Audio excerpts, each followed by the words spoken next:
Hola, buenas tardes amigos del Cuartelero, bienvenidos de nuevo a otro programa. Vamos a seguir con la serie sobre Oriente Medio y en los últimos programas pues hablamos de la guerra de Irán-Irak, de la guerra del Golfo de 1991 y también de la aparición de Al-Qaeda en Afganistán y de las dos guerras de Afganistán, la guerra soviética y la guerra que vino posteriormente, que la vimos también un poquito por encima, centrándonos como siempre pues en geopolítica, geoestrategia y cosillas de historia militar que son lo nuestro. Tenemos con nosotros, como siempre, al general Agustín Rossetti. Buenas tardes, mi general. Buenas tardes, David. Buenas tardes a todos. Y hoy, pues, mi general, vamos a hablar, yo creo que es un tema muy interesante, poco tratado también, que es el periodo que va entre 1991, cuando acaba que todo el mundo conoce como la Guerra del Golfo, pero sería la Segunda Guerra del Golfo realmente, y cuando comienza lo que sería la Tercera Guerra del Golfo, que es, unos le llaman la invasión de Irak, o otra gente le dice Guerra del Golfo 2003 directamente, pero bueno, para nosotros creo que es mejor denominarla la Tercera Guerra del Golfo. Vamos a hablar un poco de ese periodo intermedio y un poquito de la Guerra del Golfo. Para en siguientes programas hablaremos sobre la participación española en esta guerra o ya más bien en las operaciones de pacificación, ocupación. Y seguiremos ya para terminar con el tema de Oriente Medio, con Siria, el Daesh, el Estado Islámico y todo lo que fue surgiendo para llegar ya a la actualidad. Pero vamos a recapitular un poco qué pasó en el 91 cuando Saddam es derrotado, Irak es derrotada. Pues lo que ocurre es que no se llega, simplemente se recupera Cuba y las tropas multinacionales que habían entrado en territorio iraquí se retiran y en un acuerdo entre George Bush y el presidente francés, que es el que convence a Estados Unidos principalmente, que hay que dejar vivo a Saddam. No podemos derrocar ahora el régimen iraquí porque lo necesitamos para hacer contrapeso a Irán en esa zona, que Irán ya no es un estado occidental, es un estado islámico, y se permite sobrevivir a Saddam con muchas sanciones internacionales a su comercio y de vez en cuando alguna operación de castigo. Ahí voy a dejar al general que nos dé su opinión sobre ese interludio, ese periodo entre las dos guerras y que acabará llegando a la derrota, a la invasión de Irak en el 2003. ¿Cómo ve ese periodo, mi general? Cuando le perdonan la vida a Saddam después del 91, gracias a Francia, y por intereses obviamente franceses, que eran el principal país que mantenía relaciones comerciales, digamos, con Saddam Hussein o con Irak. Bueno, pues efectivamente, esa década, la década de los 90, se va a caracterizar porque el mundo va a tener una unipolar. Una estructura unipolar en la que Estados Unidos pues, tiene la superioridad absoluta, hegemonía política, militar, económica, tecnológica. Y, y la guerra de Irak va a ser una guerra pues casi de manual, ¿no? O sea, donde casi teórica. Vamos a explicar cómo se hace una campaña militar, ¿no? Bueno, pues Venga, sí, primero se hace sí, esto, adelante.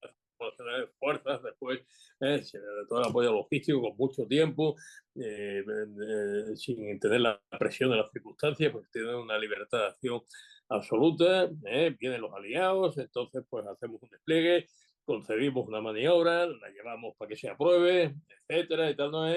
Políticamente, y luego se ejecuta y el enemigo cumple con su deber, ¿no? de hacer las fajas correspondientes, ¿no? Y morir por su patria, y nosotros pues vamos ocupando el terreno, bueno, y así podemos seguir, ¿no? Hasta que alguien dice eh, dejarlo ya, pero si no va a pasar nada, es mejor que los tengamos allí que no que crear un vacío y tal, ¿no? Siguiendo pues lo que tantas veces hemos dicho, porque es algo que todo el mundo debía tener presente, ¿no? Que una guerra se gana cuando se llega a una paz mejor que la que se tenía. Y eso es lo que va a hacer Mitterrand. O sea, Mitterrand le va a decir a este Bush, el presidente Bush padre, ¿no? que es mejor detener a su propia división, la sexta unidad ligera, ¿no? que está a ciento y pico kilómetros de Bagdad, ¿no? Que es mejor detenerlo, detener la invasión, no explotar al éxito y tal, ¿no? Y quedarse ahí y dejar a un Saddam quebrantado. Entonces, en esa década, esa década que son, eso podríamos decir como los felices 90, ¿no? Porque el mundo estaba mucho más relajado, mucho más seguro, desde la caída de la Unión Soviética. O sea, había desaparecido, digamos, esa tensión entre dos gigantes armados con unos arsenales nucleares terribles, ¿no? O sea, un mundo mucho más seguro, un mundo que va a ser pues mucho más inestable, porque el hegemón mundial, Estados Unidos, pues va a tener que actuar como gendarme y apagar pues todos los focos de inestabilidad que se van a ir produciendo. Decía, había medio mundo que apenas sí se podía mover, o sea, dentro del bloque del este y tal, ¿no? Y si se movía, pues aquí no nos enterábamos. De verdad y ahora no, ahora todas esas tensiones, ¿no? Pues van a aflorar. Vemos lo que pasó en los Balcanes, ¿no? Y para evitar que las cosas se desmanden, vayan a más y tal, ¿no? Pues hay que ir apagando esos fuegos, ¿no? Eso es lo que se va haciendo, y se va haciendo, y parece que esto va a ser efectivamente los albores de la paz perpetua, ¿no? De Kant, ¿no? Y ya aquello se había predicado como el ideal liberal por Fukuyama. Pero ya hay algún sobresalto en esa época, y el primer sobresalto va a ser Somalia. ¿Eh? Sí. En Somalia van a surgir, pues, digamos, los primeros, no los primeros focos de islamismo, pero porque ya hemos tenido el asunto de Irán con anterioridad. Ya ha habido Afganistán con signo cambiante, pero lo ha habido y tal, ¿no? Entonces, ahí Estados Unidos no consigue manejar la crisis de Somalia, una crisis, además de crisis humanitaria enorme. Allí hay pues señores de la guerra que allí se desembarca en la playa sobre los marines, llevan toda la ayuda humanitaria, y aquellos se lo reparten y tal, ¿no? Y luego ven, bueno, esa magnífica película de Black Hawk Sí. Derribado, donde las fuerzas especiales, ¿no? Pues tratan de controlar la situación, y se produce un gran fracaso. Entonces Sí. ya se ve que esto no va a ser, ¿eh? No va a ser exactamente así. Pero en el Golfo, la, vamos, la derrota del régimen basista, ¿no? Aunque persiste allí y tal, ¿no? Pues se le va a controlar, digamos, se va a explotar políticamente, imponiendo sanciones. Y entre las sanciones más importantes, ¿no? Pues pues, hay un embargo de las exportaciones iraquíes. O sea, no pueden manejar el petróleo que tienen. O sea, lo cual es importante para evitar, ¿no? Que pueda disponer de recursos, ¿no? Los que han tenido los famosos petrodólares que tanto preocupaban, ¿no? En la década anterior, porque dice, bueno, claro, todos estos excedentes, ¿no? Financieros que van a tener, pues los van a utilizar en armarse. Y esto va a ser pues un gran problema. De hecho, así lo hicieron y tal, ¿no? Claro, para evitar esto, ¿no? Preocupan mucho las armas de destrucción masiva, porque había un programa iraquí. O sea, que eso de que se ha dicho que es una cosa gratuita y que es una cosa inventada, no, nada de inventado. Había un Sí. programa iraquí. Lo que pasa es que ese programa, unos años antes, no se había interrumpido, porque Israel, Sí. Israel lanzó pues una gran ofensiva para evitar precisamente pues, que un país que estaba entre sus enemigos, ¿no?, potenciales, pues dispusiera Sí. de potencial nuclear.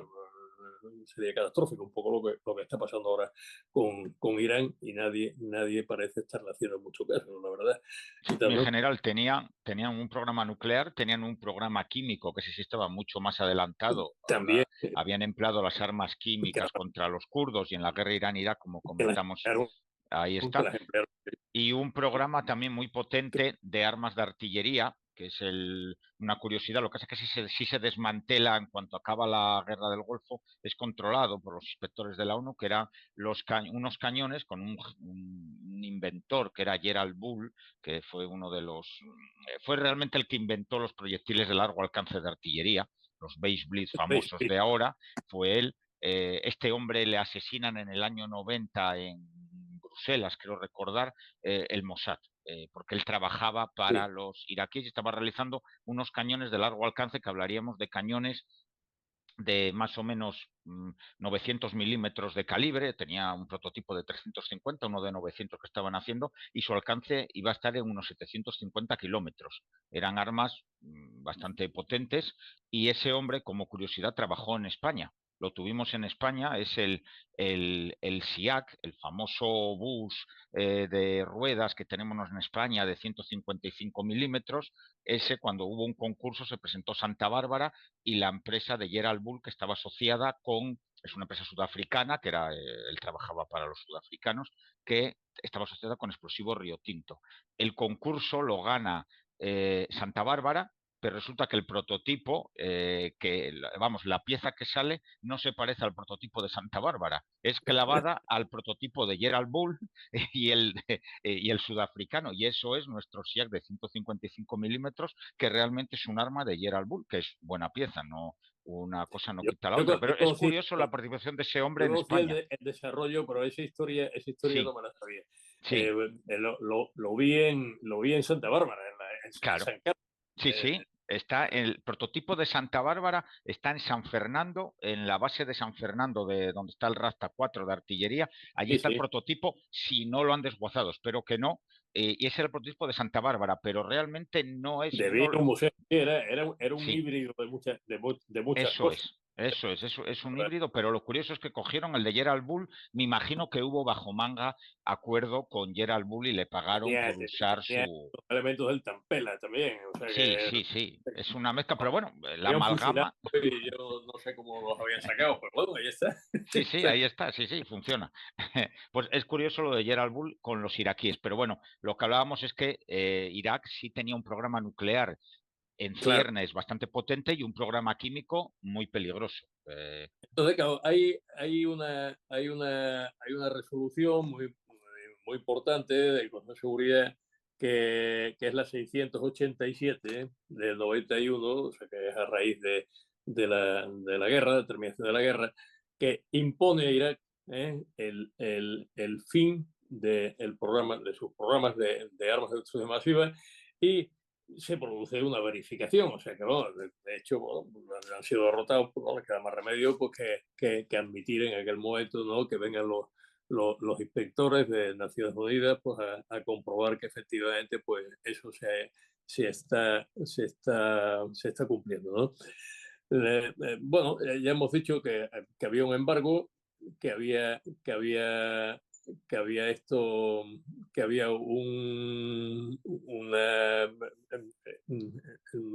pues en fin, una eliminación, digamos, de los recursos, ¿no?, de los petrodólares, ¿no? Sí, El petróleo ya sabe que se valora y se paga en dólares, ¿no? Y después hay una tercera cuestión que también se impone, que son las zonas de exclusión aérea. Bueno, unas zonas de exclusión, donde no se pueden producir vuelos y tal, ¿no?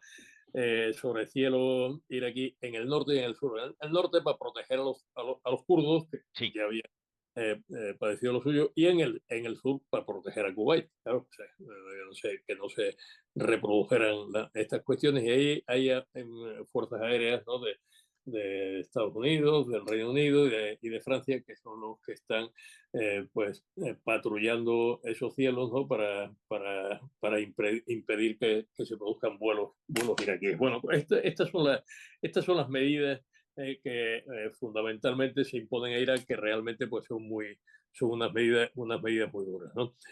Bueno, pues hay un momento ya en el año 95 en que la situación pues, humanitaria, ¿no? en Irak es bastante seria, y entonces se concibe una solución en Naciones Unidas, que es el programa este que se llamó Petróleo por Alimentos. Mm. Es decir, yo admito tu petróleo y te pago, pero siempre que ese pago se utilice en apoyo de la población civil, y no para programas de rearme. Pero claro, en lugar de prosperar, pues lo que suele ocurrir es que esa relajación, pues lo que lleva a Irak es a oponer resistencia a la cooperación. Mm. Y empiezan a quejarse los inspectores de que no les dejan intervenir. Los sobrevuelos vamos, las patrullas aéreas, ¿no? Pues empiezan a recibir disparos también Mm. por parte de los iraquíes. O sea que empieza a aflorar una nueva asertividad iraquí. Y en el año 98 hay un informe, que es el informe Butler, que es el jefe de los inspectores y tal, ¿no? Que dice que ante esta resistencia, pues que no puede saber exactamente lo que está Mm. pasando allí, ¿no? Y esto pues lleva a que se retiren los inspectores en el año 98. Bueno, claro, por parte occidental, entonces, pues empieza la asertividad. Entonces, en ese mismo año, a finales de año, diciembre de 98, lo recuerdo bien porque solicitaron el uso de la fase, y yo entonces por mi destino tenía que ver con eso, ¿no? Pues Estados Unidos para bombardear Irak. Y además pues lo hicieron de una forma pues bastante, bueno, como realmente está previsto en los convenios, ¿no? Sí. Hay un preaviso, pero es corto, y entonces pues hay que resolver y tal, ¿no?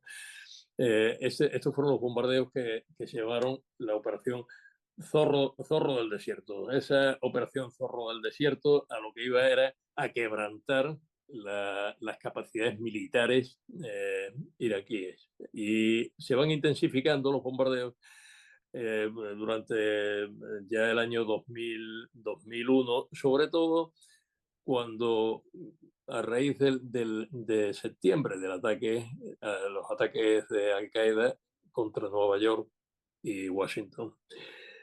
Y esta campaña aérea, se llamará Southern Focus, ¿no? Que el año 2002 es el año en que se descarga mayor volumen de explosivos por parte de las fuerzas aéreas Sí. contra Irak. Ya la cuestión se ve que se está calentando mucho, ¿no?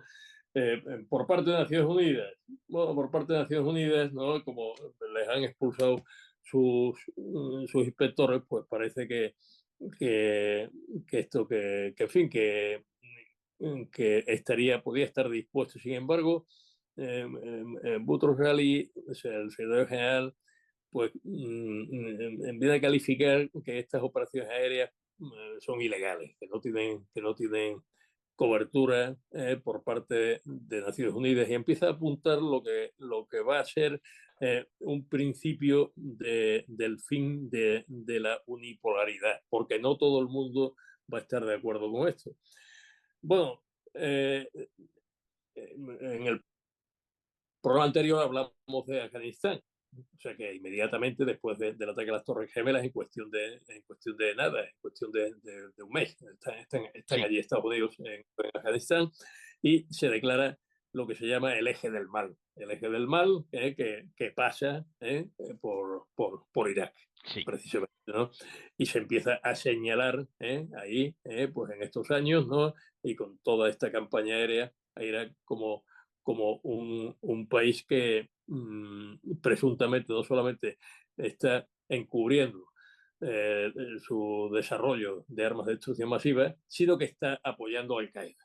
Sí. Y Y además que es ahí, un régimen dictatorial y tal, ¿no? Y se va esto a ir acumulando, digamos, razones mm, para y, intervenir. y ahí, mi general, realmente Irak parece ser que nada tuvo que ver con los ataques a las Torres Gemelas, ni tenía nada que ver con Al Nada. Qaeda en esa época. Irak en eso no pintaba nada, que No se desarrollaba ha sus podido. armas químicas y tal, lo que uno quiera, pero con Al Qaeda, Bin Laden y toda la banda y los saudíes que atacaron las Torres Gemelas, Saddam no pintaba nada. Es más, él no quería dentro de su país a ese tipo de radicales, luchaba No, contra ellos. es que eran dos planteamientos, recordemos lo que Sí, decíamos, o sea, que estos eran regímenes laicos, o sea, eran regímenes claro, laicos que eran pues, curiosamente, no digo que fueran procedentales, pero sí, eran compatibles, ¿no? Digamos, sí, eran como de la familia ideológica, ¿no? O sea, porque también hemos producido en Occidente, sí, pues, radicalismos, autoritarismos y totalitarismos, ¿no? En definitiva, el marxismo pues es un subproducto sí, del capitalismo, sí, sí. una reacción. Bueno, todo eso o sea, hace que sean contrarios, claro, no es que sean contrarios al Islam, pero son regímenes laicos, están al margen del Islam, aunque no se pueden declarar contrarios al Islam, porque ya digo que el Islam es realmente el soporte cultural de todo el Sí, sí. mundo árabe. Pero Saddam lo que menos quiere, al igual Pero no quieren que, islamismo, no que quieren los islamismo, sirios no quieren islamismo allí, no no quieren quieren islam ningún político. régimen islamista allí, ni a Entonces, ninguno de estos radicales, obviamente. claro, por eso de todas esas acusaciones realmente no se ha podido probar nada. Claro, Y ahí es donde ya hay una sospecha que, hombre, que es más que una sospecha por lo que veremos quiénes van a estar ahí. Está la cuestión del petróleo. ¿Qué sí, pasa con el petróleo iraquí? Pues el petróleo iraquí, o sea, es un volumen tan inmenso, ¿no? Como el mismo Volvo dice, ¿no? Pues sí, va a decir, no, claro, es que lo que pasa con la guerra de Irak, ese momento que se le escapa, no me acuerdo dónde fue, si fue en París o algún sitio y tal, ¿no? Pero es que claro, es que un país que nada en una enorme bolsa de petróleo. mm, Claro, eso tiene mucho que ver con los precios. Claro, claro, la OPEP imponía sus precios. Pero si pudiéramos contar con el petróleo iraquí, entonces podríamos limitar a la OPEP. O sea que sí, o sea, el petróleo iraquí no cabe duda que era un elemento que no era neutro, ¿no? Y había lucha por él, porque no todo el mundo veía. Por una parte estaban las compañías americanas, pero es que mm, por otra parte estaban los países que tenían negocios con Irak, como has dicho antes, estaba mm. Francia, Francia, pero también estaba Rusia, estaba sí. Alemania. Y entonces, China los, ya estaba asomando la patita por allí en esos años muy débilmente, pero China también aparecía alguna cosa por allí, China muy también poco en China aquella también época, por eso tenía es. negocios también. Y curiosamente, cuando los americanos ya tocan ya pues, a rebato, ya estamos en 2002, ¿no? Dice, bueno, a ver, ¿quién viene a esto igual que hemos ido en el año 91? Mm, Esto es la segunda cruzada. Vamos a esto y tal, ¿no? Pues entonces, pues se apuntan sus amigos, ¿no? sí, Los amigos de Estados Unidos, pues el Reino Unido, Australia, Polonia, Italia. Curiosamente, todo el Rimland de estos, Dinamarca, sí, todo el Rimland de Europa, o sea, lo que no está dentro de lo que el Curfi de Zapatero le llamó pues, sí, el corazón de Europa, volvemos al corazón de eso Europa. es. ¿No? Pues esto, Francia nos apunta Francia, porque Francia, Francia, ¿no? Entonces, y España está ahí. Y sí, España está ocupando un puesto importante porque la estrategia la gran estrategia de España en el momento que sí la tiene con Aznar es aproximarse precisamente a ese eje atlántico, ¿no? Y contrapesar pues el eje París-Fondo, ¿no? O sea que claro, es lo que va a hacer, ¿no? Y era una buena estrategia. Era una buena sí, estrategia que era casi como una continuación de la que había seguido Felipe González en el hemisferio occidental. O sea que Sí, pues había en los países hispanos y tal, ¿no? O sea, pues hay que recordar, ¿no?, que España pues es una potencia atlántica, sí, ¿no? sí, sí. ¿Eh? Nos guste o Y no, con Felipe se consiguió una posición internacional y con Aznar se mejoró mucho esa se posición mejoró mucho. internacional. Incluso con Aznar lo que conseguimos fue, con Felipe no se pudo porque no llegó, fue pisar a Francia. Nosotros conseguimos con Aznar Claro, es que lo que sobrepasar a ha sido porque Francia había como aliado de confianza. una política de Estado. Había Sí, una sí. política de Estado que es lo que no va a haber a partir de ahí. A O sea, partir de ahí se acabó. a partir de España ahí se ya acabó. no hay Bueno, con ninguno de los gobiernos que vinieron después. pero entonces lo que vamos a tener es una división por primera vez de esto del mundo, ¿no? Del mundo de lo que es Occidente o el mundo liderado por Occidente en aquel momento, por Estados Unidos, ¿no? Porque se van a manifestar en contra de esa política, pues como hemos dicho, Francia, Alemania, China y Rusia. Claro, ahí ya tenemos además miembros permanentes del Consejo de Seguridad, lo que, lo que quiere decir que no vamos a poder llegar a lo que se llegó, que es la aplicación del capítulo 7 de la Carta de las Naciones Sí, Unidas, que va a conseguir que se declare a Irak como enemigo, enemigo de la paz y tal, ¿no? Y se pueda intervenir como se hizo en la guerra del 91, la guerra de Kuwait, ¿no? Bueno, el 16 de marzo tendremos la cumbre de las Azores y al día siguiente Bush, bueno, digamos, Bush, pero bien escoltado por el Reino Unido, España y Portugal, pues lanza un ultimátum a Irak, de garantías y que permita que continúen las, las que continúen las verificaciones, vamos, sí. las inspecciones, El control de el los control, inspectores de la ONU. de aquello. Bueno, o sea, realmente era una cosa que, como se dice en la Armada, era la estacha del auditor, Sí. porque claro, pues inmediatamente, ¿no? Esto se produce el 17 de marzo y el 19 de marzo, realmente la invasión de Irak va a ser el 20 de marzo, pero ya el día 19 ya empiezan las operaciones, ¿no? Y aquí es donde entramos ya en la parte, vamos a decir, la parte militar, es decir, Sí, la campaña propiamente sí.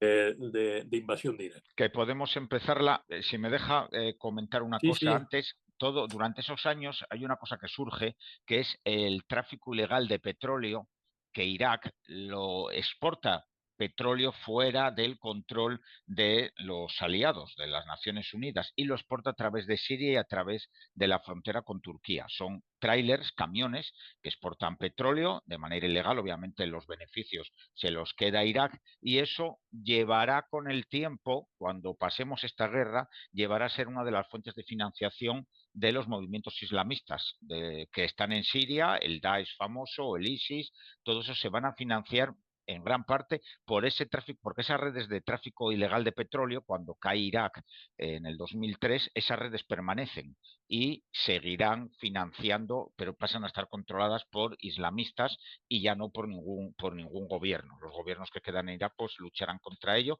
pero sigue siendo una parte importante de la financiación de los grupos terroristas de toda esa zona. Es curioso. Y si le parece, podemos hablar de la acumulación de tropas, pero no vamos bueno, hablamos de las Estados Unidos.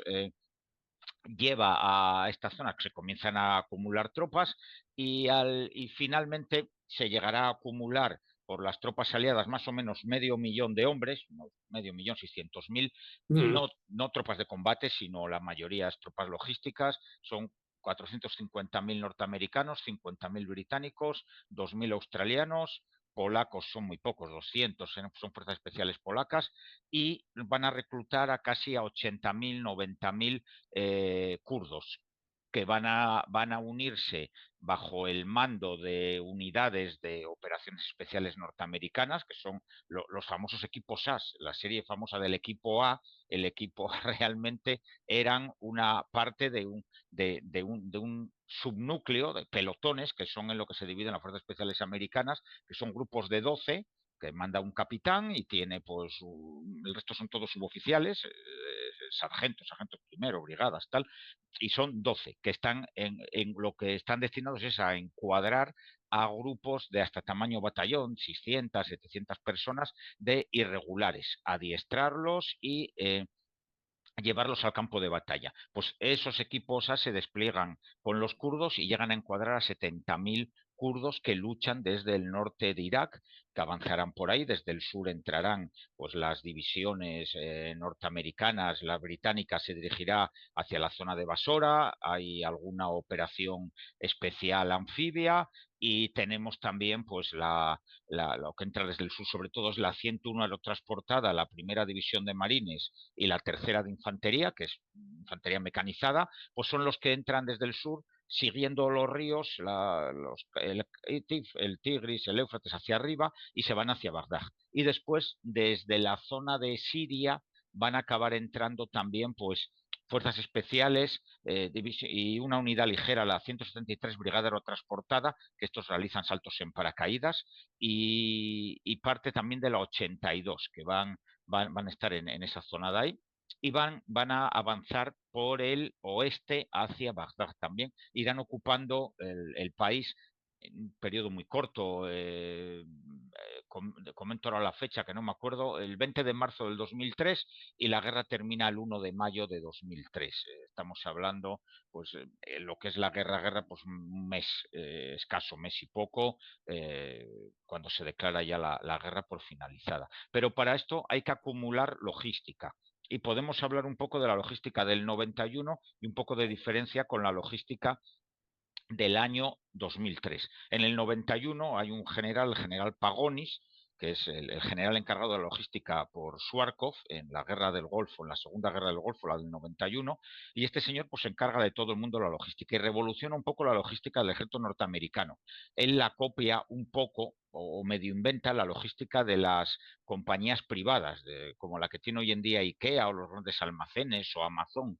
Es una logística donde no acumula gran cantidad de piezas, pero no montañas como durante la Segunda Guerra Mundial, sino que solamente se lleva a los puestos logísticos, se lleva lo que se va a consumir. Se hace un estudio y necesitamos de munición, pues, tantas toneladas diarias, pues acumulo 2 toneladas.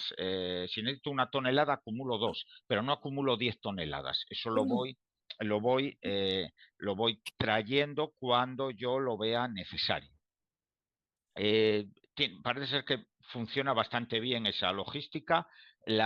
También se le ocurre a este señor agregar brigadas de infantería de la Guardia Nacional de Estados Unidos que se traen desde allí para proteger todos los despliegues logísticos, que eso hasta ese momento, durante la Segunda Guerra Mundial y guerras anteriores, pues los logísticos van el grupo con sus camiones y, claro, eres susceptible a sufrir emboscadas porque la protección que lleva es muy débil. Son los dos señores que conducen cada uno en los dos camiones y un Land Rover delante, un Jeep detrás, y vas un poco vendido si la retaguardia no está suficientemente cuidada. Él lo hace, Pagonis lo hace con unidades de la Guardia Nacional, casi no van a primera línea de combate, pero están protegiendo la retaguardia. Parece ser que tiene un fallo Pagonis, que es que el agua lo raciona tanto que él solo da agua a las unidades para un día de combate. Y claro, hay días que el agua no les llega y ese es uno de los problemas. La munición y todo eso no suelen tener problemas, pero con el agua, y más en el desierto, lo suelen pasar muy mal. Parece que calculó 6 litros por hombre al día, pero no llegaba. Ahí se equivocó. Los cálculos fueron muy optimistas en el 91 del general Pagonis, y que lo comentaba el otro día con el general, que este hombre, cuando llega a Irak, tiene 2 estrellas, y los jefes de cuerpo de los dos cuerpos norteamericanos son generales de 3 estrellas, que son teniente general, creo que es el equivalente, los de 3 estrellas norteamericanos. Pues a este hombre, claro, él es ninguneado por los otros generales porque él solo tiene 2 estrellas. Y entonces Suarkov, para evitar ese problema, le asciende y es el único ascenso que hay en combate en toda la guerra del Golfo del 91 y le pone una estrella más y ahí se acabó el problema. Él ya están en igualdad de condiciones y ya nadie le chista al general Pagonis. Pues los norteamericanos estudian esa logística de la guerra del 91 y deciden que para la del 2003 van a hacer una logística en plan IKEA o Amazon, va a haber muchos menos recursos. Van a estar los justos y se van a abastecer desde almacenes que llegan de Estados Unidos, palets que llegan desde allí, pero en el campo de batalla y en las unidades logísticas van a tener poco. Agua va a haber más, van a dar agua para más días de combate, pero sin embargo la munición, el combustible, comida, el resto de cosas va a ir como mucho más contado. No se va a llevar lo que se necesita. Se estudia pues, para muy pocos días de combate las existencias y lo que se necesite va reponiéndose desde Estados Unidos con un puente aéreo o buques, lo que sea habitualmente con puente aéreo. Y eso es uno de los problemas, aunque la guerra está victoriosa, ese es uno de los problemas que se van a encontrar. La guerra no tienen problema, pero van a tener parones durante estos 25 días de combate por falta de municiones, por fallos en la cadena logística. Y no, y también tienen un problema también tienen un problema para lo que es el avance. Mi general, vamos a ver si usted me oye y me da su opinión sobre la logística. No sé si me oye. Ahora sí. Ahora sí, teníamos un pequeño problema aquí con el general. Estaba hablando de la logística, mi general, cómo la Sí, sí, no, acumulan. no Son, he perdido nada. Bien, sí, simplemente tienen un fallo que es que las líneas logísticas no se llevan a las unidades de la Guardia Nacional para protegerlas. Y volvemos a los problemas de las guerras anteriores, que sobre todo se van a sufrir muchas emboscadas todas las líneas logísticas norteamericanas de camiones, de vehículos que van hacia el frente, porque no llevan la protección adecuada. Está el caso aquel famoso de una soldado Lindsay, no me acuerdo, Lindsay algo, la soldado Lindsay, me parece que era, que al final la rescatan con una operación especial y esa mujer era una conductora de un camión que su compañía de abastecimiento pues sufre una emboscada y cogen prisión, bueno, matan a cierto número de ellos y otros son prisioneros. Y ese es uno de los problemas que se encuentran que, al no haber empleado la doctrina del general Pagonis en esta guerra. Finalmente la guerra termina con bien para los norteamericanos. Si quiere dar alguna opinión sobre el tema logístico o si no sobre la Sí, no, guerra. el tema logístico, eso es muy propio de esos años, ¿no? Y además es una cosa que ya en gran medida ha venido para quedarse, ¿no? Que precisamente es la externalización Eso es. de servicios.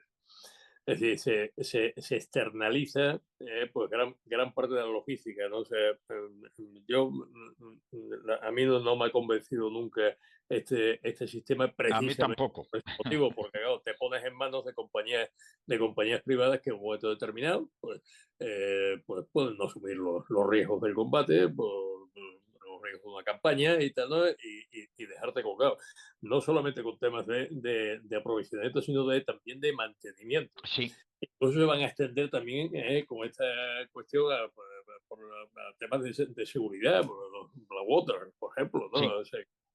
O sea que esto es algo que ya digo que es muy propio de esta época, pero que no me parece esto correcto desde el punto de vista militar, ¿no? En cuanto a, sí, a esa evolución de la logística, la determinación de necesidades es la base de todo el ciclo logístico. O Sí, sea, además, uno de los principios que estableció pues, el famoso coronel Ellsworth, ¿no? que en la Segunda Guerra Mundial, ¿no? Que fue el que racionalizó, digamos, ¿no? la logística, ¿no? Pues el ciclo logístico tiene tres partes: determinación de necesidades, es decir, hay un principio logístico que es no obtener nada que no haya sido previamente determinado como necesario, dice por el mando. Es decir, la determinación de necesidades no corresponde a los servicios. Los servicios no son quien puede decir qué es lo que hay que tener, qué es lo que se va a necesitar. Quien lo va a decir va a ser el Estado Mayor, o sea, va a ser el mando. Esa es la primera parte, ¿no? del ciclo logístico de determinación de necesidades, que hay una serie de herramientas para eso. O sea, los famosos 6 litros de agua, ¿no? que sí. decíamos antes, ¿no? Pues son factores de planeamiento que se tienen por experiencia y que se van utilizando necesidades, ¿no? Eso corresponde a la división de logística del Estado Mayor, ¿no? Y luego hay la obtención, que la obtención sí corresponde a los servicios, es decir, que son los que tienen que adquirir toda esa serie de recursos y acumularlos, ¿no? Y luego hay la distribución. O sea, tú has hablado de los tres, de los tres ciclos sucesivamente Sí, con los problemas que puede tener, ¿no? Y la evolución que se ha tenido. Claro, ahí es lo que se trató de evitar en la guerra del Golfo fue claro, la cola logística ahora es mucho mayor. O sea, ahora necesitamos en todos los órdenes de la vida muchas más cosas de las que se necesitaban antes, ¿no? claro. ¿Eh? Y ya en la Segunda Guerra Mundial ya hubo muchísimos problemas con los excedentes, ¿no? Que hubo que liquidarlos con los surplus, que en fin, se disparaban los costes, ¿no? Mm. De una forma indebida, ¿no? Con lo cual, pues claro, se tuvo mucho cuidado precisamente en la acumulación, la determinación de niveles de seguridad. Bueno, la informática, pues, ha Sí. añadido herramientas para eso. Sí, este señor Pagonis, él venía de Vietnam y se dio cuenta de eso, que en Vietnam todavía se acumulaba demasiado y lo aplica, yo creo que lo aplican bien en la guerra del Golfo y en la del 2003 se pasan de frenada Claro, por acortar tanto los stocks de almacenaje. Y parece claro. ser que han vuelto un poco a la doctrina del 91, los Sí, norteamericanos. Es sí, la que están usando ahora, no la del 2003. Si quiere claro. dar un apunte Sí, sobre bueno, el arte sí. operacional Vamos a hablar en esta invasión, sí. hablamos un momento, ¿cuánto tiempo nos queda? Nos quedan 10 minutos. 10 minutos. Bueno, pues sí, no, es que es importante que hablemos aquí de algunas cosas, aunque vamos a hablar en el siguiente programa, Bien, bien, sí, sí, vamos a continuar con Irak. Pero de todas formas, la invasión, o sea, vamos a ver, ¿qué sí, tuvo la invasión? La invasión fue digamos, como una continuación o sea, la maniobra fue como una continuación de la maniobra interrumpida, ¿no? En el 91. Pues casi el despliegue va a ser muy parecido. O sí, sea, las fuerzas aerotransportadas van a estar en el ala izquierda y van a avanzar protegiendo todo el flanco de la coalición hasta la frontera de Siria, ¿no? Y luego va a haber dos esfuerzos. Uno se va a hacer siguiendo prácticamente el cauce de los dos ríos, del Éufrates y del Tigris, ¿no? Y esto convergiendo en Bagdad, como, digamos, objetivo final. Hay unas operaciones complementarias que las han mencionado de alguna forma. Claro, hay que proteger los campos de petróleo porque mm, los iraquíes, pues, claro, incendiaron los pozos, ¿no? En la guerra del 91 no se quería que se repitiese otra vez lo mismo, y entonces para preservarlos hubo una operación anfibia que realizaron fuerzas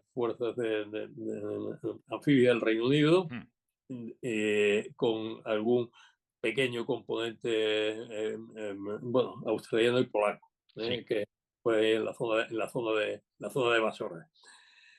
Y luego hay otra operación complementaria, pero muy importante, que es la que empieza el día anterior, empieza el día 19, que, que es una intervención de fuerzas de operaciones especiales en toda la frontera sur, y toda la frontera de Kuwait. Esto porque se trata de cegar la observación iraquí, sí, estén a ciegas de cómo se va a hacer la maniobra. Esto lo va a hacer, pues, el 160 Regimiento de Aviación de Operaciones Especiales, son las fuerzas de operaciones especiales con los Rangers, ¿no? Penetrando en helicópteros, ¿no? Y con unos efectos, pues, arrasadores, ¿no? De todo el sistema de vigilancia al sur y al oeste, ¿no? Y desde luego la campaña aérea. La sí. campaña aérea, en fin, esta va a ser televisada, igual que fue Sí. del 91, que Y es devastadora también, la gente, devastadora. sí, devastador, la gente se asombraba, ¿no? viendo por televisión aquel espectáculo que era como si fueran fuegos artificiales lo que se veía ahí, no sé, con toda Sí, o sí, sea, realmente impresionante fundamentalmente se van a emplear misiles Tomahawk lanzados sí. por buques de superficie y por submarinos.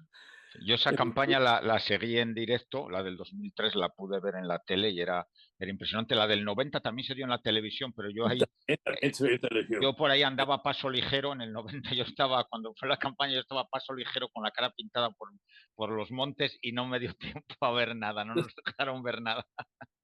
Pero eso era algo que no hemos mencionado, que es la revolución de los asuntos militares. O sea, Sí, sí, realmente el sí, desarrollo de este tipo de armas, ¿no? De armas inteligentes, ¿no? De armas de alta precisión, de grandísimos alcances y tal, ¿no? Que es propio de aquellos años. Hoy ya, pues, en fin, eso ha alcanzado más que una madurez, sí, ¿no? Y además tiene una aceleración tremenda. Bueno, el asunto de los kurdos en el norte, que era el esfuerzo complementario, estamos hablando de todo lo que es un esfuerzo complementario, que era importante tal como estaba preparado, sin embargo, no se va a poder hacer en fin, con la misma envergadura que se quería haber hecho, ¿no? Porque se pretendía que Turquía hubiera apoyado sí, y Turquía va a plantear problemas con los kurdos y por eso va a tener un desarrollo más limitado. De manera que el esfuerzo principal va a ser el que se hará en el sur. Ya hemos dicho las dos divisiones aerotransportadas, la 82 y la 101, en el ala izquierda. La división acorazada 3 del ejército de Estados Unidos, pues se va a mover hacia el norte por el Éufrates y, a su derecha, la primera división de marines sí, pasará atravesará el Éufrates por Nasiriyah y por un puente, un famoso puente famoso por lo que ahora veremos, ¿no? Porque es el único sitio donde van a hacer frente las fuerzas iraquíes. Las sí, fuerzas iraquíes se van a ir retirando exactamente igual que pasó en la campaña del 91, pero en el puente de Nasiriyah van a ofrecer una resistencia muy seria a la primera división de marines, ¿no? sí. Produciendo pues, un cierto quebranto porque van a tener bajas y tal, ¿no? Y bueno, una vez esto tomado el puente de Asirilla, continúa con la progresión hacia el norte y converge con la tercera división en Bagdad, ¿no? Mientras la primera acorazada británica que desde Kuwait, ¿no? Pues actúa al flanco derecho, en el ala derecha, pues ocupa Basora y toda la zona del sur y permanece ahí en posición. Bueno, la guerra pues termina, bueno, la campaña, el ataque, o sea, la invasión va a terminar enseguida porque se presumía que la batalla de Bagdad iba a ser muy dura porque ahí quedaba la Guardia Republicana. La Guardia Mm. Republicana en la guerra del 91 no va a intervenir, o sea, se interrumpe y no la vamos a ver. Son dos divisiones, ¿no? La división Hammurabi y la división Medina, ¿no? Pues, cada una de ellas tiene pues seis batallones de carros, ¿no? Y luego pues otros seis de infantería mecanizada, con un regimiento de artillería con Sí, son 50 divisiones son divisiones importantes muy y importantes, potentes. ¿no? De élite, o sea, equivalen, pues claro, la doctrina soviética, al estilo soviético, pues son como las divisiones de guardias, ¿no? Sí, Del ejército soviético. La división Hammurabi la despliegan al norte, frente a los kurdos, y la división Medina al sur, ante Bagdad. Y se fortifican y ocultan todos sus elementos en todas partes. Hay carros metidos por garajes, por todos los sitios y tal, ¿no? Y, y se supone que van a presentar una resistencia seria. Sin embargo, hay una gran tormenta de arena. El ejército iraquí se desvanece en medio de esa tormenta de arena. Los marines se presentan ante Bagdad y cuando esperan encontrar pues, una lucha encarnizada, ¿no? Porque claro, una división frente a una división, frente a una ciudad como Bagdad, o dos divisiones, ¿no? Porque claro, converge también la tercera, pues realmente es muy poca cosa, ¿no? Con una división acorazada defendiendo Sí. la plaza, ¿no? Pero no lo hace. Y se ocupa Bagdad, que cae el 1 de abril, con un número de bajas, pues realmente limitado en comparación con lo que va a ser, con lo que fue la guerra del 91. Sí, las comentamos si quiere por dar los números a los oyentes. En Sí, total, por la coalición son 196 muertos y unos 500, 600 heridos. Y sí. en el lado iraquí se estima, porque no hay cifras exactas, entre 11.000 y 40.000 fallecidos.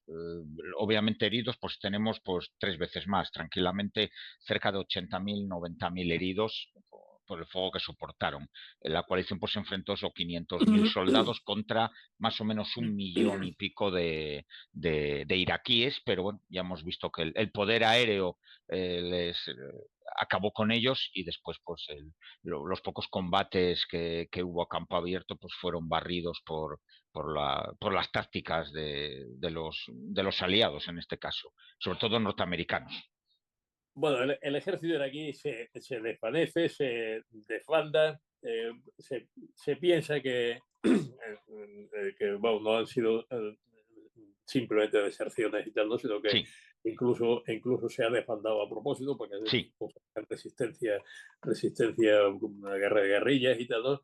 Y de hecho, pues en ese momento que empieza la ocupación de Irak, pues se produce un ambiente de insurgencia Sí. muy importante, ¿no?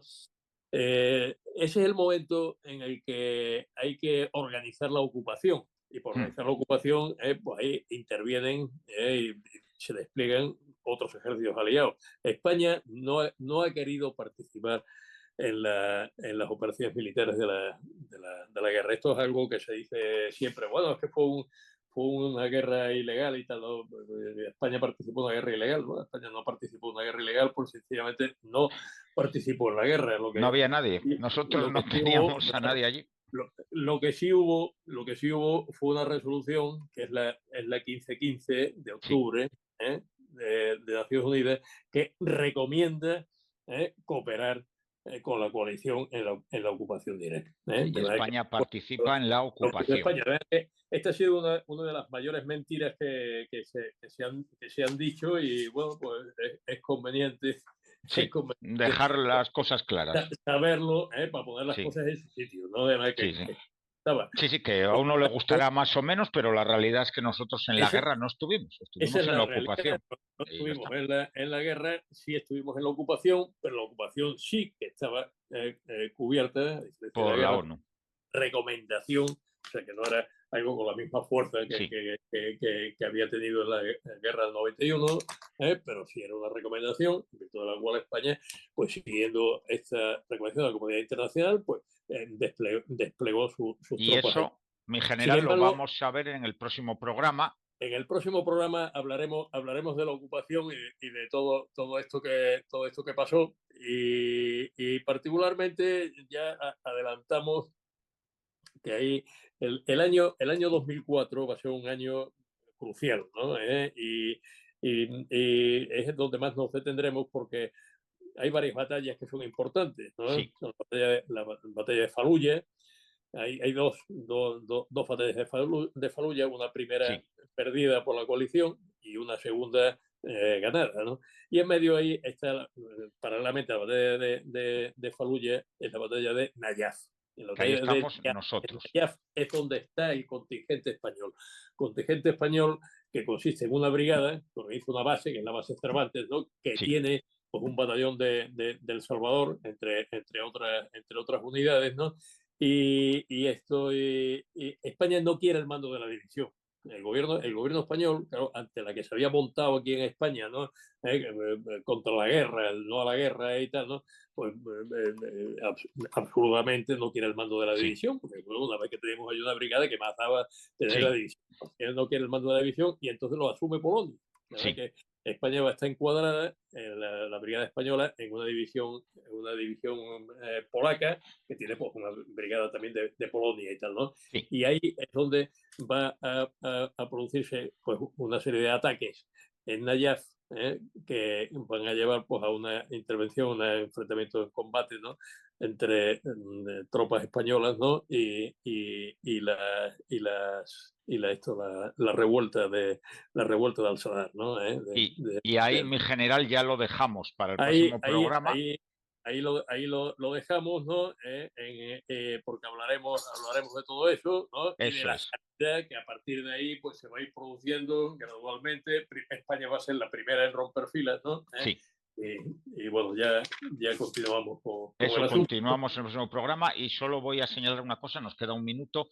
Lo que ocurre cuando acaba la guerra en 2003 es que, lo que comentaba el general, Saddam Hussein tenía previsto una resistencia, había montado una serie de depósitos logísticos para una resistencia con parte de los miembros de los fedayines de Saddam, gente del partido Baas, y había preparado equipos pequeños de resistencia, había un plan para realizar atentados y montar guerrillas contra los ocupantes de Irak.